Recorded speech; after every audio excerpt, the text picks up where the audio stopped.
know, are they seeking proof? That's what we're going to find out today in 2 Corinthians 12.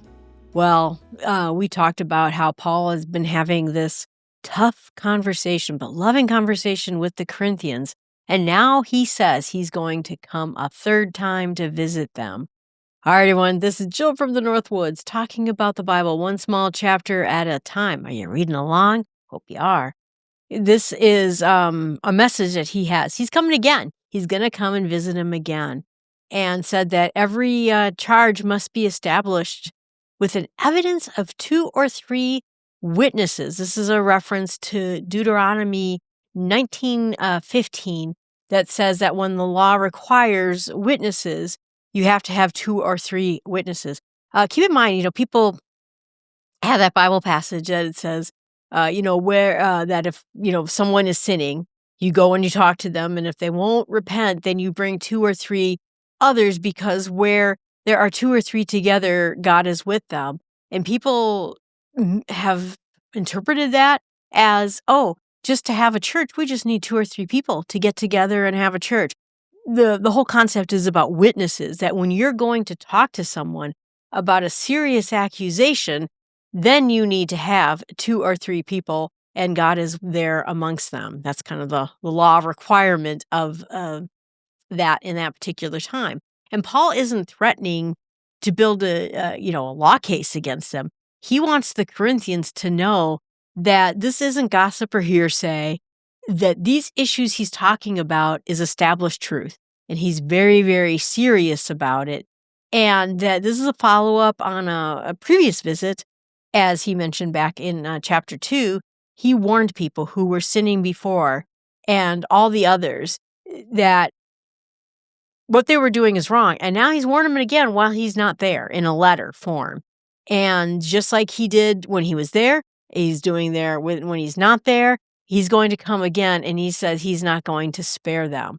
If those people who were in the church that should not be in the church, remember that one fellow was sleeping with his father's second wife or other wife, if you have these people who are lying, sinning directly in the church, and they're still there and you haven't come and dealt with them, I will not spare them. We are having a serious visit. And Paul is being very intentional about this. He is a parent who is warning a child several times, and now he's making it clear, don't make me come upstairs. You won't like it. Don't make me come back there. And so he is not because he wants to punish them. He wants to protect them from all this evil sinning that is going on inside of their very own church. And then the next part is really kind of striking. He says, since you seek proof that Christ is speaking in me, that's not good. He is not weak in dealing with you, but powerful among you. What is powerful, I think, about that whole statement is they are questioning Paul's authority. Look at him. He's shabby. He's had this horrible life. God wouldn't treat someone, he loved like that. I mean, look at us. We are well-spoken. We're well-dressed. We have the perfect lives. Clearly, God is blessing our lives. And so he's bringing it down. Fine. You need proof. You're going to get it. And Christ is not weak. Obviously, the most powerful entity in the entire universe, God himself, not weak. But he was crucified in weakness. He lives now by the power of God. So when Jesus was brought before Pontius Pilate and the Sanhedrin, beaten, abused, the pinnacle of weakness, and there were a lot of Romans and a lot of people in the area were like, well, clearly he's not the Son of God. What God would let his own son be beaten in this weakness like that? But after that, full power of God, right? Takes on the full power of God, but allowed himself to be weak. Paul says, we are also weak in him. And in dealing with you, we will live by him, by the power of God. So you don't understand, I think, the way God works. You don't see how God works through weakness and through strength. That's the deep truth of it. Christ's power is made perfect in weakness. And even when we are corrected and confronted, and like Paul had a thorn in his side of some kind, it's done in weakness, humility, with the full power of God behind it. And Paul then gives this other very serious comment. This is a very serious ending to the letter. He says, examine yourselves to see whether you are in the faith. Test yourselves. Do you not realize this about yourselves, that Jesus Christ is in you? Unless you fail to meet the test. Oh, so this is sobering, because he is saying, examine yourself. Are you really in the faith? Are you really Christians? Are your actions and your attitudes and your words reflecting Christ living in you? This isn't about works, and it's not about being perfect. Are you really Christians? And boy, I think, that's some examination in us too. Are we really Christians? Are we doing and saying and acting in ways of Christ living inside of us? Again, it's not a salvation issue. If you are honest with yourself, do you have faith in Christ? Are you Christians in the end of this? And so I think that there are times where most of us needed to have had this said to us. Oh gosh. But maybe it's a moment, where we react with anger, we react with pride. Maybe the Spirit is nudging us. Is Christ in you in this moment? And if not, let's recalibrate. Let's take a pause and recalibrate our thinking more towards Christ. Paul hopes they pass the test. I mean, again, he's a father who is caring for his children. He looks at them with worry, I think. And even if it looks like Paul and his companions, Titus and the people he traveled with, have failed in this world for being poor and shabby and hungry and being bitten by snakes and all the things that happened to them, he says, even if we look like we failed in your eyes, we hope you do the right thing. And he, again, has that heart of a spiritual parent. He's not looking to win a fight or to win. He wants them to be right with Jesus. That's the most important part. And it continues on. This is, we can't do anything against the truth, but only for the truth. That truth is the guide for all of us. Even if it means we admit we're wrong, even if it costs us something, it is important that we admit what the truth is. And Paul says that, so we're glad that we are weak and you are strong. Your restoration is what we prayed for. So even if we look shabby, if we look terrible, if, all these things have happened to us, the thing that matters is that you have repented, that your restoration is what we've prayed for. He wants their relationship to be good, but he's not doing it for his sake. He is doing it for the sake of their restoration to Jesus Christ.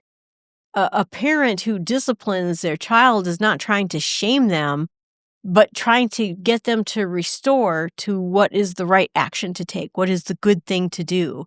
And then in verse 10, he says, I write these things while I'm away from you, but when I come, I may not have to be severe in my use of authority that the Lord has given me for building up and not tearing down. Correction isn't about their destruction. It isn't the same thing you talked about before. Putting someone out of the church isn't about their destruction. It's about bringing them back in, making them understand that they don't know what sins they're committing or the damage their sins are committing in them. He is saying he wants them to be restored. And in today's world where speaking truth can be labeled as harsh or have you face judgment in the world's eyes, it reminds us that the truth is essential, that we do it in love, that it's an act of spiritual building up and not demolition. And so in the final verses, then Paul changes tones and offers them some final help. Finally, brothers, rejoice. Aim for that So then in that final passages, he changes his tones quite a bit and kind of gives them some final tips. Finally, brothers, rejoice. Aim for restoration. Comfort one another. Agree with one another. Live at peace. And the God of love and peace be with you. This is saying you can do this. You got this. you can return to unity and joy and restoration with God. Don't stay in this broken state that you're in. You got this. You can do this. Greet everyone with a holy kiss. All the saints say hey. And that's Jill's paraphrasing.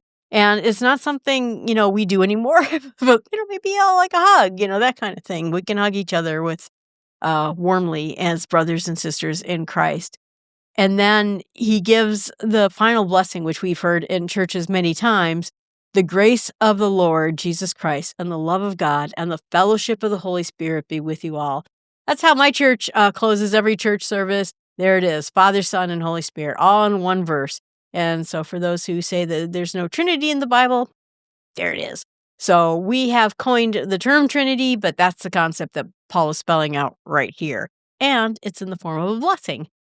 Whew. So I'm going to meditate on this idea of what it means to be corrected. Paul had the authority to do that, and he was using it to build them up.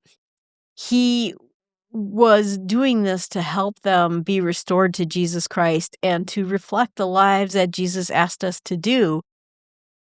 What do we do? When we respond, what do I do? Respond to correction.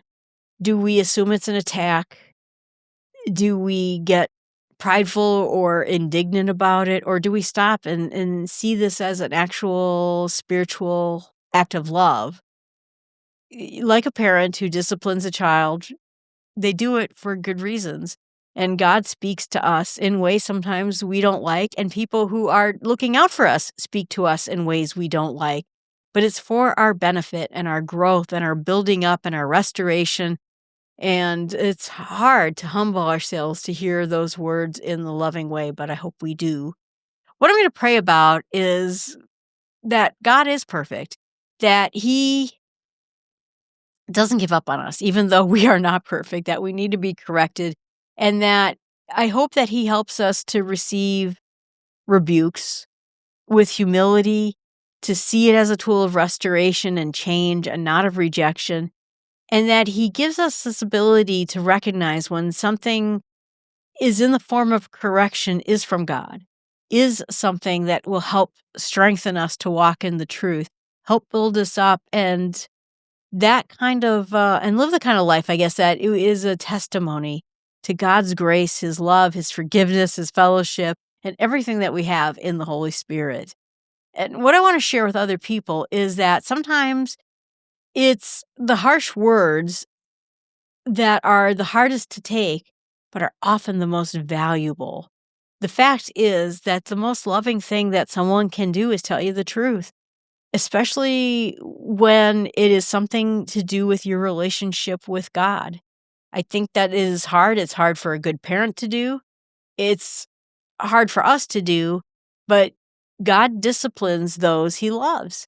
And you will hear that. Parents will punish their kids because they love them, not because they're trying to be awful to them. You have seen kids, I bet you have, because I've seen kids who never had discipline from their parents, never had punishment from their parents, and were allowed to just run wild and do what they want. And sometimes you have to say the hard thing to someone you love, not to tear them down, but to build them up. And you have to thank God for them, that there is grace in that action and there's a gift in that action. All right, everyone, thanks so much. Appreciate you watching, listening, and journeying with me through 2 Corinthians. That wraps up book number 8, and on Monday we're going to do a deep dive into Galatians and find out what all that is about. It's a book about freedom in Christ and walking by the Spirit, so don't miss it. I hope you will enjoy it. Please remember that you can go to jillfromthenorthwoods.com, find out every way that you can contact me or the other podcasts I do. Thanks so much and have a great day.